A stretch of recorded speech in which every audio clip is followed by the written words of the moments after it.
प्रभारी मंत्री योगेंद्र उपाध्याय बोले, यूपी में नहीं आना चाहते कारोबारी, अब उद्यमियों का रुख प्रदेश की तरफ। राणा सांगा हमारे आदर्श हैं और सपाई औरंगजेब के समर्थक। उस आतताई शासक की जो सराहना कर रहे हैं, वे देश को रसातल में ले जाने का काम कर रहे हैं। बातें सेवा सुरक्षा और सुशासन के 8 साल पूरे होने पर जिले के प्रभारी मंत्री योगेंद्र उपाध्याय ने कही। उन्होंने कहा कि अपराध पर जीरो टॉलरेंस, अंत्योदय से गरीबी कल्याण, स्वास्थ्य उपहार के साथ विरासत और विकास की ओर ही डबल इंजन की सरकार का सार है। उच्च शिक्षा एवं जिले के प्रभारी मंत्री योगेंद्र उपाध्याय ने मंगलवार को सेवा सुरक्षा और सुशासन की प्रेस वार्ता में विपक्षियों पर जमकर हल्ला भी बोला।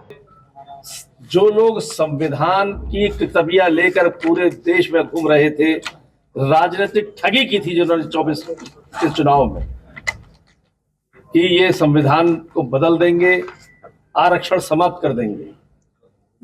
वो अगर मोदी जी तीसरी बार आ गए तो मोदी जी तीसरी बार भी आ गए। पूरे विश्व ने देखा, दुनिया ने देखा, उन्होंने भी देखा कि ना तो संविधान बदला गया, ना आरक्षण समाप्त हुआ।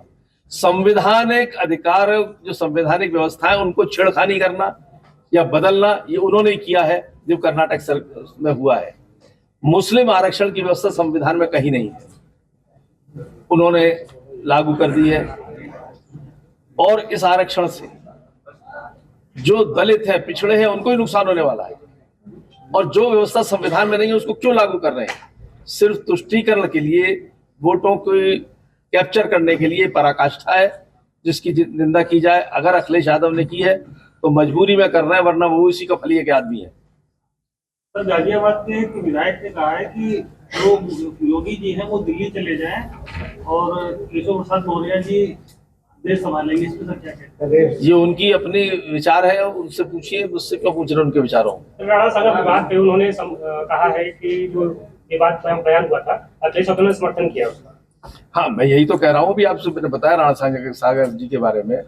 राणा सांगा हमारे आदर्श हैं, जिनकी मैंने कविता भी सुनाई कि 80 लाख 80 घाव लगे थे तन में, फिर भी व्यथा नहीं थी मन में, चमक उठी सन 57 में राणा की तलवार, वो थी सांगा की तलवार। जिसने सिर्फ एक युद्ध हारा अपने जीवन में, खानवा का, बाकी सब युद्ध जीते। उन्होंने अपना पूरा जीवन इस देश के और इस कौम के लिए लगा दिया। उसको वो गद्दार कहते हैं और अखिलेश यादव उनका समर्थन करते हैं। ये पराकाष्ठा है कि उस व्यक्ति को तो ये महिमा मंडित करते हैं जिसने अपने भाई का, सगे भाई का सिर काटकर अपने बाप के सामने हाजिर किया था। वो उनके लिए आदर्श है, वो महान है। और ये महानतम व्यक्तित्व उनके लिए निंदनीय है। यही देख रही है जनता। सर, अलीगढ़ यूनिवर्सिटी का नाम बदलने की मांग जो है लगातार हो रही है और अलीगढ़ यूनिवर्सिटी लगातार सुर्खियों में रहती है। कभी मंदिर कैंपस में बनाने को लेकर, होली खेलने को लेकर, भी बिरयानी को लेकर, इस पर आप क्या कहना चाहेंगे? देखिए, जो जिस धर्म को अनुयायी है उस धर्म की छूट संविधान भी देता है, हमारी पार्टी भी इसमें कोई ऐतराज नहीं करती। अलीगढ़ विश्वविद्यालय में जो जिस धर्म के छात्र पढ़ते हैं उस धर्म के अनुयायी अपने हिसाब से त्योहार मनाएं, अपने हिसाब से कार्यक्रम करें। इसका कहीं विरोध नहीं होना चाहिए। जो विरोध करेगा वो झेलेगा, जैसे कि अलीगढ़ विश्वविद्यालय में आखिर में होली मनाई गई। नहीं, नाम तब्दील करने की मांग हो रही है, उसको लेकर क्या कहना चाहेंगे? अभी हमारी सरकार के सामने ऐसी कोई मांग नहीं आई। धर्मांतरण पर सर क्या पॉलिसी है? धर्मांतरण पे तो हमने एक वो बनाया, कानून बनाया, उसमें आजीवन कारावास तक की सजा है का प्रावधान है।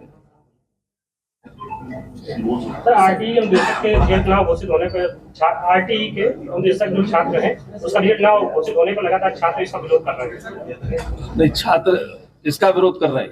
आरटीई अनुदेशक के रिजल्ट नहीं आया, रिजल्ट नहीं आने का, उसको देखेंगे, अगर क्या उसमें कमी है दूर कराएंगे उसकी। छात्रों की मांग, छात्रों के लिए सरकार बहुत संवेदनशील है। मैं शिक्षा मंत्री से और नाते से कह सकता हूँ कि इस छात्रों के लिए, छात्र हित में क्या काम हो, सबसे पहला ये हमारा उद्देश्य रहता है।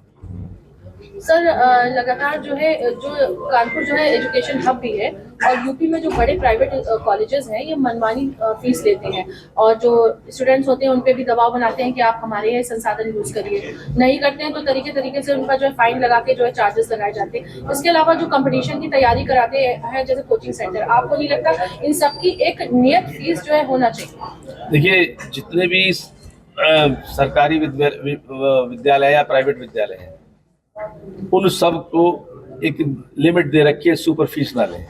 कहीं अगर ली जाती है शिकायत करेंगे तो दंडित होंगे। और ऐसी जो आपने कहा कि अब कुछ सामान विक्रय करने के भी लिए दबाव बनाया जाता है, शिकायत मिलेगी, निश्चित कार्रवाई होगी।